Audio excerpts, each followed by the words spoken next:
రాష్ట్రంలో మారిన రాజకీయ పరిణామాలు నెల్లూరు జిల్లాలో గట్టిగానే రిఫ్లెక్ట్ అవుతున్నాయి. మొన్నటి వరకు వైసీపీలో ఉన్న నేతలు ఇప్పుడు ఆ పార్టీ అధికారం కోల్పోవడంతో టీడీపీలోకి జంప్ అవ్వడానికి రంగం సిద్ధం చేసుకుంటున్నారు.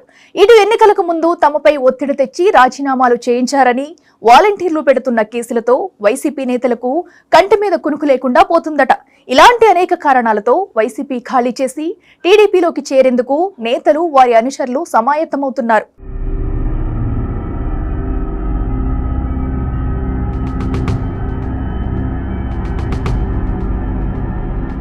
2019లో జరిగిన ఎన్నికల్లో 151 సీట్లతో అధికారంలోకి వచ్చిన వైసీపీ ఇప్పుడు 11 సీట్లకు పరిమితమైంది.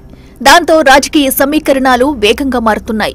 వైసీపీని వీడి టీడీపీ గూటికి చేరేందుకు నేతలు క్యూ కడుతున్నారు. టీడీపీ ముఖ్య నేతలను ప్రసన్నం చేసుకోవడానికి నానాపాట్లు పడుతున్నారు.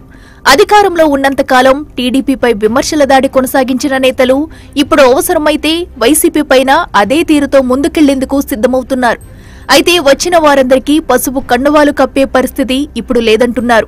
నెల్లూరు జిల్లాలోని అనేక నియోజకవర్గాల్లో వైసీపీ నేతలు తెలుగుదేశం పార్టీ వైపు చూస్తున్నారు. ఆ పార్టీ నేతల గ్రీన్ సిగ్నల్ కోసం ఎదురుచూస్తున్నారు. ఈ క్రమంలో నెల్లూరు రూరల్ నియోజకవర్గంలో మాజీ ఎంపీ ఆదాల ప్రభాకర్ రెడ్డికి వైసీపీ నేతలు జలక్కిచ్చారు.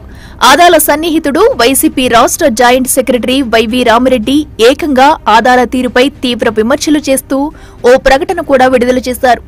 పార్టీ ఓటమి పాలవగానే కష్టాల్లో ఉన్న కార్యకర్తలను ఆదాల ప్రభాకర్ రెడ్డి వదిలి పారిపోయారని ధ్వజమెత్తారు. అంతటితో ఆగకుండా ఆదాల ప్రభాకర్ రెడ్డిని ఓ మోసగాడుగా, పెద్ద మనిషి ముసుగు వేసుకున్న నయవంచకుడుగా అభివర్ణించారు. కోటంరెడ్డి శ్రీధర్ రెడ్డి వ్యక్తిత్వాన్ని హననం చేసేందుకు తన చేత సోషల్ మీడియాలో పోస్టులు పెట్టించినట్లు ఆరోపించారు. కోటంరెడ్డి శ్రీధర్ రెడ్డికి బహిరంగంగా క్షమాపణ చెప్పారు. తనకు జ్ఞానోదయం అయ్యిందని కోటంరెడ్డి శ్రీధర్ రెడ్డి క్షమించాలని వేడుకున్నారు. ఇప్పటికే నెల్లూరు నగర మేయర్ స్రవంతి దంపతులు కూడా వైసీపీకి గుడ్ బై చెప్పి కోటంరెడ్డి శ్రీధర్ రెడ్డి నేతృత్వంలో తెలుగుదేశం పార్టీలో చేరడానికి రెడీగా ఉన్నారు.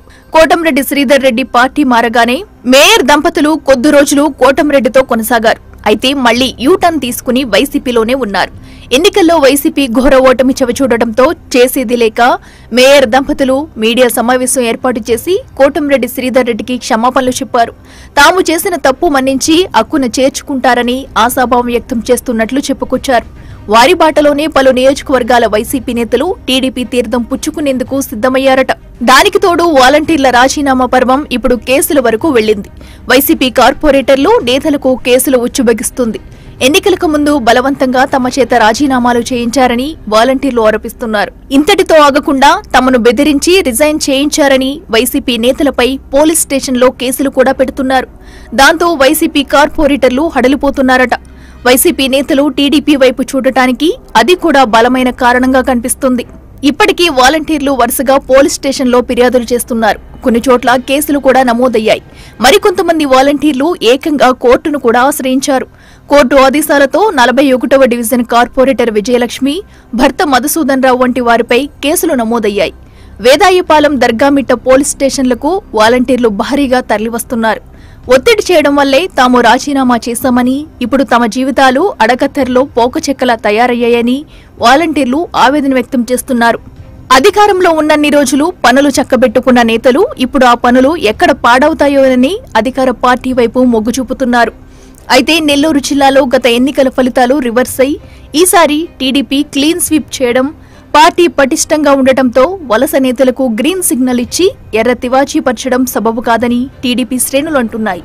అలా వచ్చిన వారందరినీ చేర్చుకుంటే పార్టీ కోసం కష్టపడిన తెలుగుదేశం పార్టీ నాయకులు, కార్యకర్తలు అసంతృప్తికి గురయ్యే పరిస్థితి ఉందంటున్నారు. ఏదేమైనా ఒక్కసారిగా మారిన రాజకీయ సమీకరణాలతో జిల్లా రాజకీయాలు తలకిందులయ్యాయి.